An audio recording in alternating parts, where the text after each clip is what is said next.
So I'm going to try to read 3 very quickly. And these are all brand new. They're very early first drafts. So this first one is called Victoria Gate.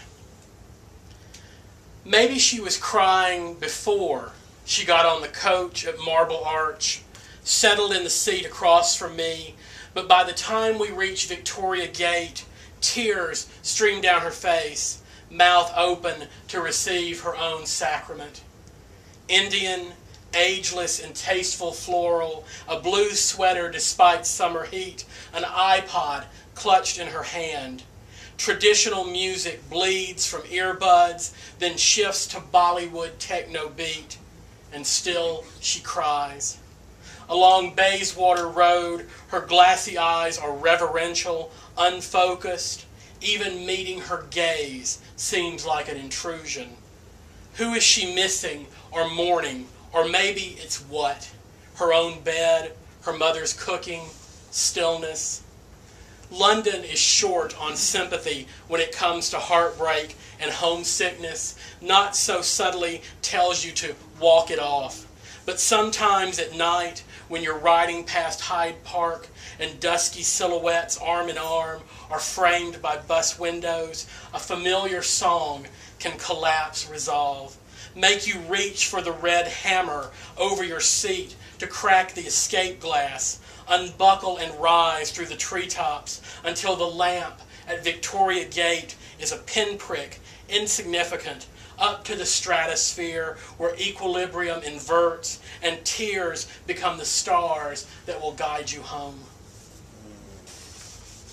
That was a draft? Yeah. It needs a little work. This is called The Turf, and it starts with an epigraph from Bill Clinton. When I was in England, I experimented with marijuana a time or two, and I didn't like it. I didn't inhale and never tried it again. Under the Bridge of Sighs, down Hell's Passage, it already sounds like a fairy tale. But soon I'm sitting at a table, a half pint of bitter in hand, under a honey Oxford sky, and I am inhaling big lung bucketfuls, not little wasp breaths. I left on the 4th of July, my middle finger to the colonies as I returned to the motherland, tread the familiar airport floors, dozed on the coach, fell across an unfamiliar bed, yet feeling unarrived, unwowed, unspectacularized, until I am sitting across from an Englishman and his wife, my friends, at the Turf, this tiny pub hidden behind ancient walls where scholars and comet spotters drank themselves to genius, where our former president smoked pot. Only then do I feel that spark, when jet-lagged, queasy stomach unclenches and this country embraces me again, more home than home, my life before me unfurling, and I breathe in deeply. And this is called outsole.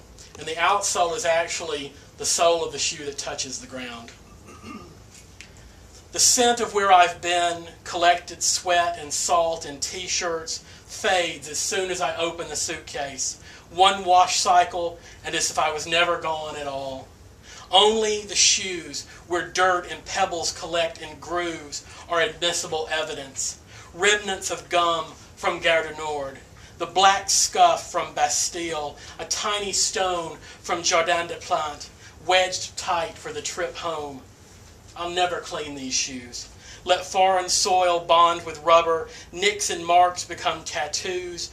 Bury me in them, even in tatters, so that the dust of Paris is always on the bottom of my feet.